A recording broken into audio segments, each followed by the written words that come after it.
Welcome to day 3. Our adventure begins at Canyon Campground, nestled in the heart of Yellowstone National Park, surrounded by towering pines and just minutes away from the breathtaking Grand Canyon of the Yellowstone. This serene spot was our base for the entire trip.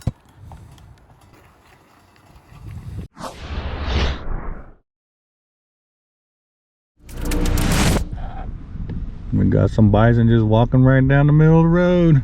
We got some up there trying to cross the road way up there.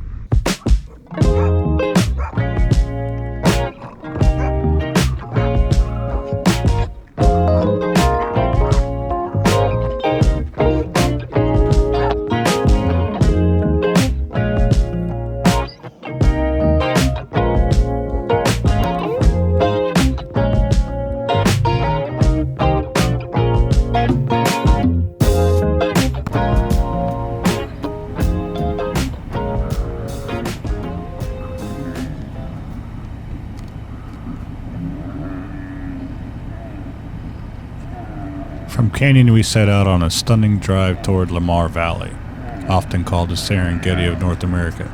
The journey took us through rolling meadows, winding rivers, and rugged mountains, each turn revealing another postcard-perfect review.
As we entered Lamar Valley, the landscape opened up to vast grasslands, where we spotted herds of bison gazing, pronghorns sprinting in the distance. The valley was alive with movement, a true showcase of Yellowstone's wild beauty.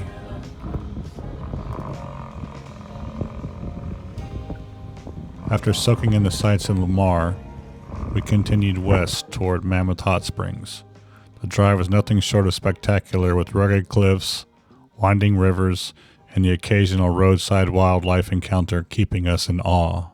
Arriving at Mammoth, we were greeted by otherworldly terraces, cascading formations of travertine shaped by mineral-rich hot water.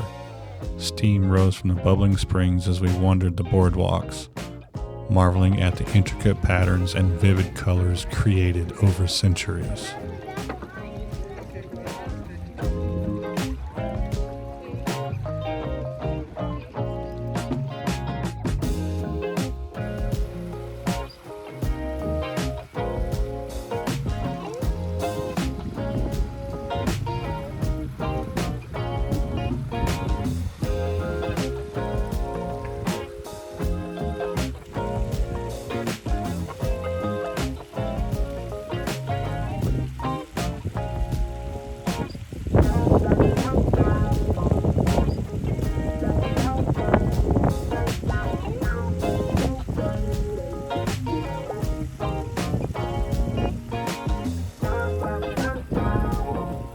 So we finally made it to Mammoth Hot Springs on day 3 of Yellowstone.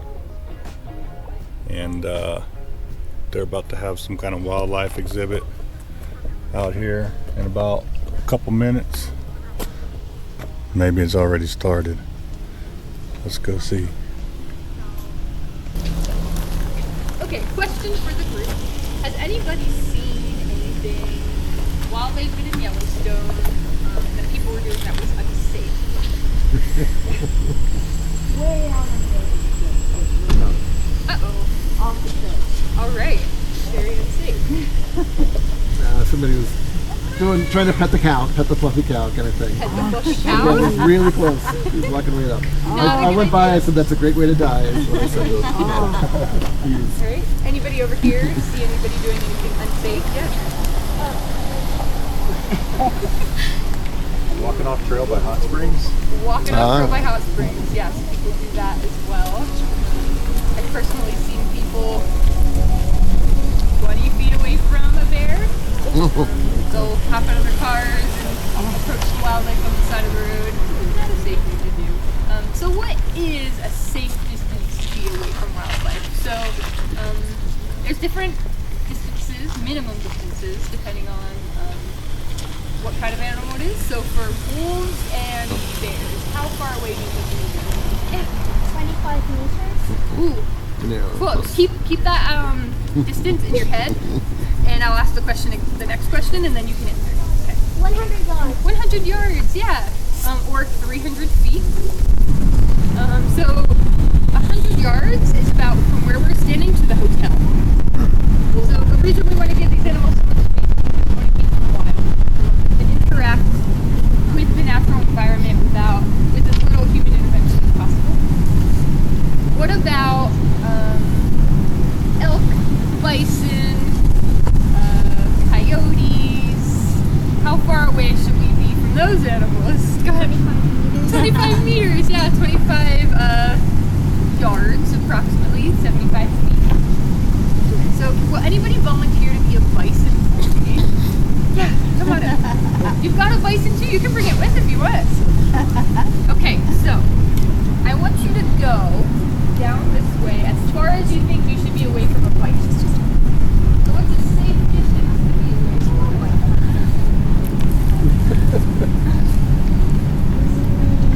Alright. So this is a little bit of a trick question. A safe distance, 25 yards, is at the end of the rope. What is the end of the rope?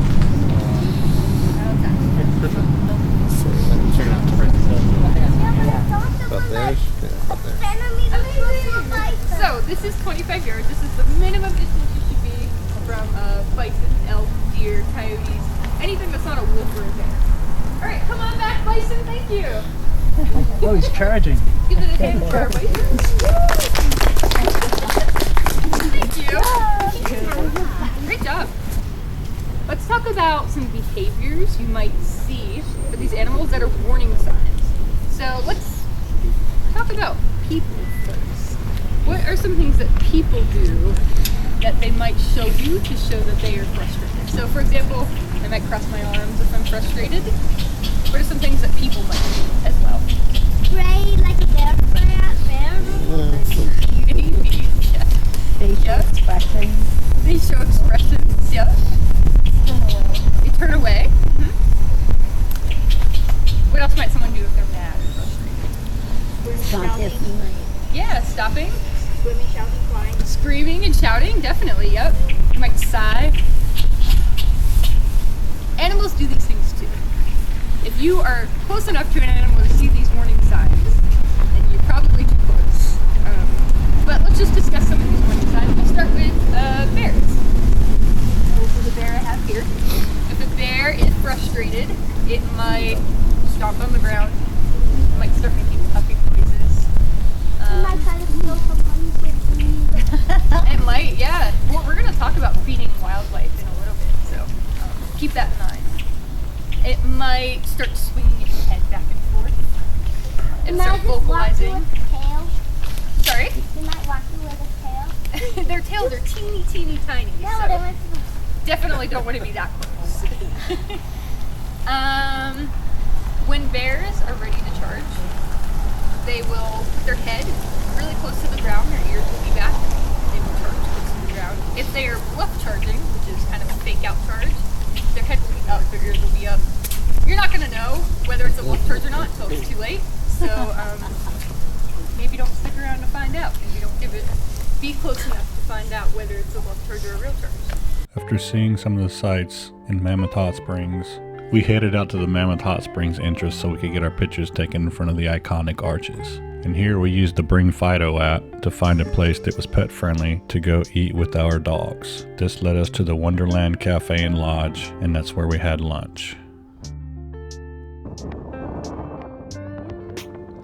After lunch, we made our way back into the park, went through a few more bison jams, stopped by Sheep Eater Cliff, took some pictures, saw the river, took some more pictures, and then made our way over to the Norris Geyser Basin.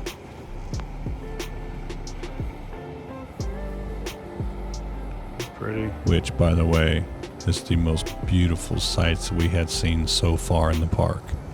The colors were just amazing.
Well, on day 2, we made it up to Mammoth Hot Springs, or Mammoth Springs, and where all the elk are supposed to be,